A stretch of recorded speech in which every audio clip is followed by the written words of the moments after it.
Buenas tardes a todos y todas. En esta clase del día de hoy vamos a estar abordando el tema de residuos.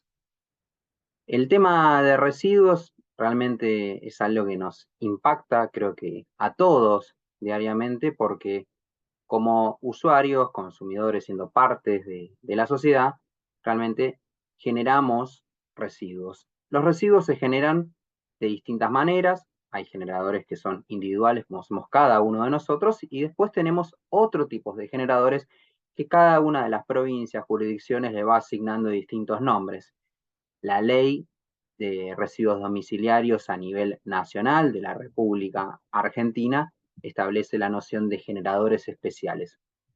Distingue entre el generador individual, que somos cada uno de nosotros, y generador especial, ¿por qué? Por el volumen de residuos, la magnitud que genera y las características de esos residuos. Entonces, partimos que tenemos una ley de presupuestos mínimos, como ya hemos abordado. Las leyes de presupuestos mínimos lo que nos establecen es un piso de derechos y obligaciones mínimos a nivel nacional, esto acorde al artículo 41 de la Constitución Nacional. Entonces las provincias van a tener que respetar ese piso mínimo de derechos y obligaciones y podrán complementarlos. En este sentido, la República Argentina cuenta del año 2004, como le mencionaba, con una ley de residuos domiciliarios. La misma, tomemos dimensión, fue recién reglamentada en el año 2022, es decir, el año pasado. A fin del año pasado se estableció la reglamentación.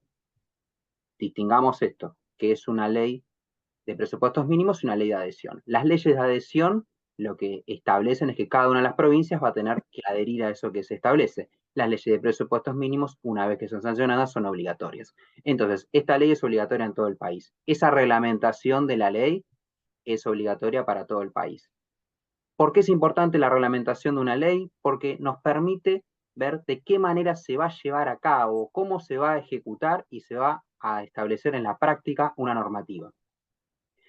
Bueno, la ley de residuos domiciliarios, sancionada en el año 2004, nos establece las distintas etapas en la gestión de los residuos. Entonces, tenemos una etapa inicial, que es la generación, ¿sí? Que se va a dar por la generación individual o esta generación especial, según quien se considere grandes generadores de residuos sólidos urbanos.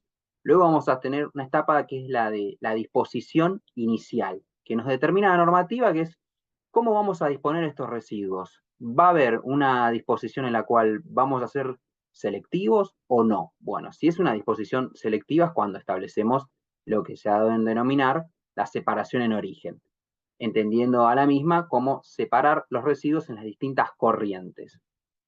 Generalmente contábamos con dos colores de estos residuos, lo que es la bolsa negra y la bolsa verde. La bolsa verde entendíamos que son aquellos reciclables que se pueden recuperar, que se pueden volver a poner en el mercado. ¿Qué estableció la reglamentación de la ley de residuos domiciliarios? Bueno, nos brindó una gama de colores que no teníamos, nos establece distintos colores, amarillo, verde, blanco. Bueno, ¿y qué determina? Bueno, nos establece una corriente de residuos para lo que son los plásticos, los vidrios, el cartón. Esto es muy similar a la forma en la cual está legislado a nivel internacional. Entonces se establecen distintos colores y separan los residuos. De esta manera se puede generar una mayor valorización de los residuos, se puede aprovechar, porque quien después trate estos residuos, podemos hacer la mención, pueden ser empresas privadas, cooperativas o plantas de tratamiento municipales. Bueno, ya llegamos a esta etapa en la cual hacemos la disposición inicial y separamos. Bueno, ¿qué pasa después? Después de esto viene una siguiente etapa que es la recolección de los residuos, que esto lo determina la ley a nivel nacional. Esta normativa, ¿sí? Cada una de las provincias tiene la competencia de establecer cómo va a ser la gestión integral de esos residuos sólidos urbanos. Una vez que pasamos a la recolección, bueno, la misma tiene esta noción. ¿Va a ser diferenciada o no? ¿Va a venir un camión de residuos que va a recolectar en ciertos días estos residuos que son recuperables o solamente se mezclan y van a disposición final? Bueno, también es importante esa etapa de la recolección. Luego pasamos a otra de las etapas que le denomina como transferencia, ¿no? Las plantas de transferencia son plantas estacionales, provisionales, donde se receptan los residuos, se acopian de manera provisoria hasta que se destinen a un lugar en el cual va a ser. Y ahí llegamos a la última etapa, disposición final, es decir, cuando los residuos no se encuentran las tecnologías necesarias para poder aprovecharlos y colocarlos de nuevo en el mercado. O tenemos lo que es la recuperación, la valorización de los residuos, que ahí es donde ingresa esto que les mencionaba, que son cooperativas, empresas privadas, asociaciones civiles o plantas de tratamiento municipales. En el caso, por ejemplo, de la provincia de Buenos Aires, podemos hacer la mención que los municipios son quienes tienen que llevar a cabo esa gestión de los residuos. Bueno, ahí lo que vemos es que esta normativa también nos determina que las provincias tendrán que establecer los requisitos y brindar las habilitaciones necesarias para las plantas de transferencia, es decir, estas plantas donde se receptan los residuos, como sobre lo que es la disposición final de los residuos. Por disposición final de los residuos podemos hacer una distinción.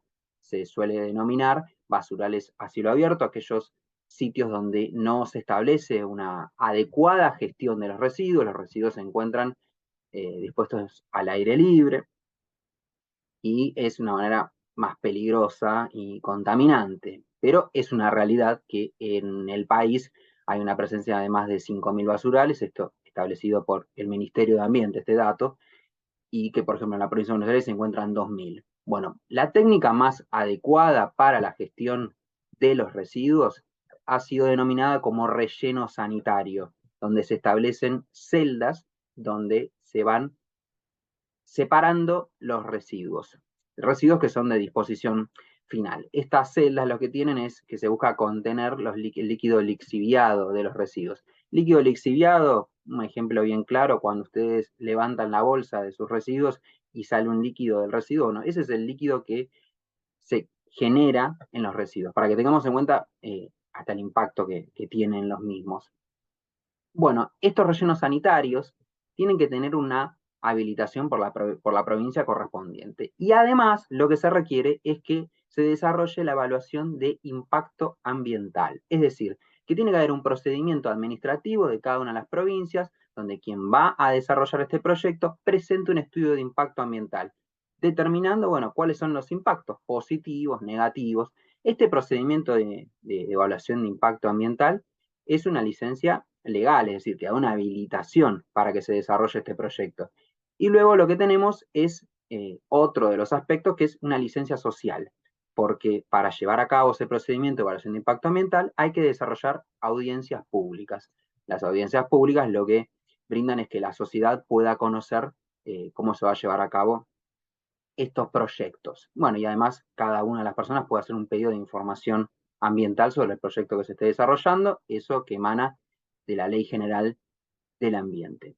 Bueno, acá podemos ver cómo tenemos una ley desde el año 2004 que establece esto de cómo tienen que gestionarse los residuos sólidos urbanos. Estamos hablando de estos residuos que generamos nosotros a diario. Pero, ¿qué trajo este decreto reglamentario ya el año pasado? Bueno, en particular, nos empieza a hablar también de otro término.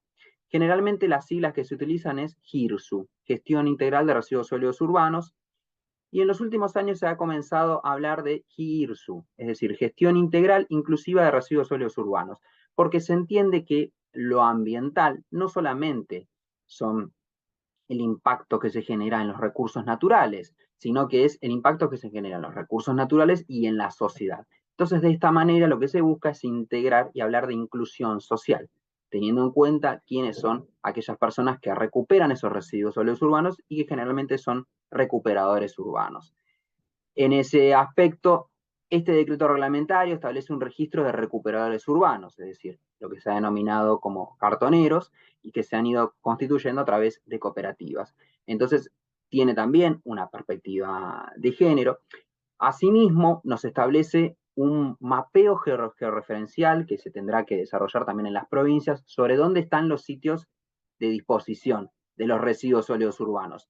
Bueno, por eso también es relevante el decreto porque vino a establecer varios lineamientos y asimismo nos brinda una serie de principios que creo que es interesante que se los vaya leyendo y hacerle la mención. Los principios que establece y que nos actualiza además en la gestión de los residuos sólidos urbanos, se cuenta el de proximidad, que esto está vinculado a una denominación que ha también establecido Naciones Unidas y distintas ONG, que es el de la huella de carbono. Bueno, ¿cuál es el impacto que generamos los seres humanos, ¿no? Esto de cuando hablamos del transporte, del traslado, lo que se tiene que tratar de buscar es que el transporte, el circuito de los residuos sea lo más corto posible, ¿sí? Para generar el menor impacto. Por eso también nos habla de un término que es muy interesante, que es responsabilidad extendida del productor. Esto implica quien pone en el mercado un bien va a tener que hacerse cargo. Pensemos que estamos en una sociedad de consumo, todo lo que consumimos genera un residuo. Entonces busca que quien lo pone en el mercado sea a cargo de la gestión luego de ese residuo. Tenemos otro de los principios que es de la cuna a la cuna, que está vinculado a la economía circular, es decir, lo que se vuelca en el mercado tiene que tratar de recuperarse para que luego vuelva. Luego tenemos como otro principio el del ecodiseño, que ya nos plantea que a partir de la generación de un bien se piense en el diseño, es decir, que se minimicen los residuos que luego se van a generar. Otro de los principios interesantes es el trazabilidad, poder conocer cuál es el circuito de los residuos. También nos brinda el concepto de los residuos de generación universal, que son aquellos residuos que generamos cualquiera de nosotros, como podemos decir, bueno, ¿qué pasa con el aceite vegetal usado? ¿Qué pasa con lo que son los aparatos eléctricos o electrónicos, que también se han ido denominando como los RAEs? Bueno, en ese sentido me parece que es relevante hacerles la mención que nosotros en la República Argentina no contamos con una ley a nivel nacional sobre los residuos electrónicos. Y esto la verdad sería muy importante. Las diversas provincias cuentan con su normativa y establecen, bueno, quiénes van a ser los que van a tratar esos residuos. Tengamos en cuenta esto. Son todos bienes que consumimos a diario, una computadora, un celular, y que tienen lo que se ha denominado como una obsolencia, ¿no? Tiene una vida útil determinada, está programado para durar cierto tiempo. De hecho, pueden verlo hoy mismo con los celulares, que ya directamente no se pueden extraer las baterías. Uno tiene que mandar a arreglarlo, ya no se puede cambiar la batería como en otros momentos. Entonces vemos que ahí hay una vacante a nivel nacional sobre esa normativa. Luego tenemos otro tipo de legislaciones específicas, como contamos con la ley de residuos peligrosos, que fue sancionada en la década de los 90, previo a la reforma de la Constitución que incorpora este cuidado del ambiente, que es el artículo 41, que nos habla sobre cómo tiene que ser la gestión de este tipo de residuos. Establece la prohibición de la importación, es decir, Argentina no permite que se reciban residuos peligrosos en el país y los residuos que se generen tienen que ser tratados acorde a esta normativa. Entonces nos brinda un registro de quiénes son los generadores, quiénes generan los residuos, quiénes luego van a ser los que van a operar esos residuos, qué requisitos tienen que cumplimentar y que lo tendrán que adecuar las provincias. Luego nos habla de los residuos que son los patogénicos, los residuos que podemos ver caracterizados en los hospitales, en las farmacias. Bueno, otro de los aspectos muy relevantes de esta normativa de residuos peligrosos es que podríamos decir que es casi la única normativa ambiental que cuenta con un capítulo penal. Tiene determinado lo que es eh, penas establecidas para quien genere un impacto en el ambiente, es decir, quien envenene, adultere el agua, todos los cursos que son de acceso, ¿sí? Y vinculados a lo que es al agua potable. Por eso muchas de las causas que puedan llegar a escuchar de contaminación, como es el caso de la causa Mendoza, que está vinculado al riachuelo y que eso involucra a varios municipios de la provincia de Buenos Aires, a la provincia de Buenos Aires, a la ciudad autónoma de Buenos Aires, y por eso se ha creado lo que es el ACUMAR, que es un organismo aparte que hace el control de ese saneamiento de los residuos y que de manera constante se están haciendo distintas presentaciones para ver cómo va el avance, porque eso tiene distintos contaminantes, principalmente de las industrias. Luego tiene distintos asentamientos, barrios que están viviendo eh, alrededor del riachuelo. Bueno, en este aspecto vemos cómo tenemos una ley específica que tiene un apartado penal y que eso establece, ¿no?, sanciones que no cuentan otras normativas ambientales. Otros aspectos que me parecía interesantes mencionarles es que durante los últimos 2 años, 2021, 2022, se han ido presentando proyectos sobre envases, sobre la gestión de los envases, y con esta mirada de la gestión inclusiva también de los recuperadores urbanos. Bueno, es muy relevante contar con una normativa que establezca que, por ejemplo, grandes empresas gaseosas, podríamos dar un ejemplo, que vuelquen en el mercado sus productos, se hagan cargo de la gestión. Es decir, hacerse cargo es que haya un instructivo sobre dónde tiene que ser la gestión, de qué manera. Por eso me parece que era importante también hacerles la mención de otra ley vinculada a residuos, y que en este sentido tenemos la ley de la gestión de envases vacíos de fitosanitarios, también conocidos como agroquímicos, como agrotóxicos, como biocidas, tiene distintas denominaciones. Bueno, esta ley del año 2016, que reglamenta el año 2017, determina cómo tiene que ser la gestión de esos envases. Y en este aspecto es muy relevante que la normativa es la primera que contempla la noción de esto de el principio de responsabilidad extendida del productor. Entonces, grandes empresas que fabrican, producen estos agroquímicos, cuando los vuelcan en el mercado, van a tener que brindar los instructivos sobre cómo es la gestión. Y se van a tener que hacer cargo de esa gestión, es decir, o lo hará mediante un sistema privado, una empresa, o un sistema estatal o un sistema mixto, empresa y Estado. Entonces, en ese aspecto, una vez que alguien adquiere este tipo de bienes, va a tener un instructivo sobre cómo tiene que gestionarlo. Esta ley determina que, por ejemplo, tiene que haber un triple lavado de estos envases. Hay envases que son de tipo A y de tipo B. Los de tipo A van a poder ser recuperados, los de tipo B no pueden ser recuperados por el grado de toxicidad que tienen los envases.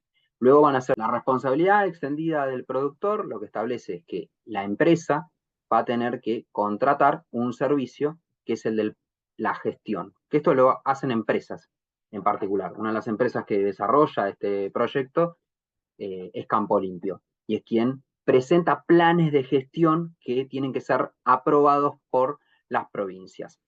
Los planes de gestión lo puede presentar esta empresa como distintas empresas o el Estado en sí mismo. Por ejemplo, la provincia puede determinar, bueno, esta va a ser la gestión en particular. Entonces las empresas van a tener que demostrar, bueno, si volcaron en el mercado cierta cantidad de envases, van a tener que demostrar que los han gestionado.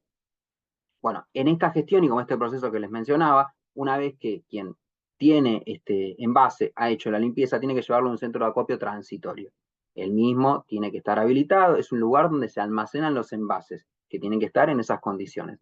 Pensemos que los envases generalmente a veces se disponen al aire libre, se incineran, se entierran, bueno, que no son las prácticas adecuadas para su gestión.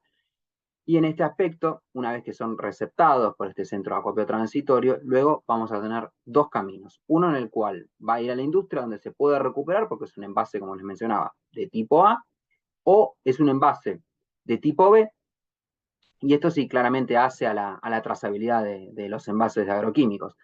Pensemos que además lo que se busca en las provincias es determinar, ¿sí? Esto de que haya un seguimiento. Por ejemplo, en la provincia de Buenos Aires hay un sistema digital en el cual se van cargando la cantidad de envases. Y los envases que no se pueden recuperar van a disposición final. Pensemos en el impacto que tienen ese tipo de envases porque tienen un tóxico. Y ahí vemos cómo lo que es todo ese modelo productivo en el cual cuando se producen los agroquímicos a veces también hay impactos en el ambiente por el vuelco de los residuos en el agua de las industrias, luego en el caso de las fumigaciones con agroquímicos y finalmente a la etapa final en la gestión de los envases, que es al tema que nos incumbe en la clase del día de hoy, que es de residuos.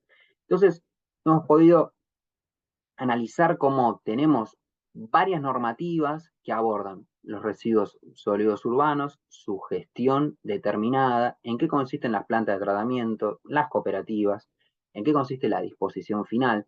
Bueno, los objetivos que también nos establece esa ley, que busca también principalmente la gestión, que se minimicen, ¿sí? La generación de residuos. Hemos podido analizar que tenemos una ley de residuos peligrosos, tenemos una ley de gestión de envases vacíos de fitosanitarios, bueno, y varios proyectos, ¿sí? La necesidad de contar con una ley también de RAES, esto de los REU, bueno, estos residuos de generación universal, como el aceite vegetal usado. Pensemos también hoy en día la cuestión del compostaje, que hay también distintos operadores que llevan a cabo esta gestión que requiere de una gestión adecuada. Siempre pensemos en esto, en buscar nuevas tecnologías para poder llevarlo a cabo.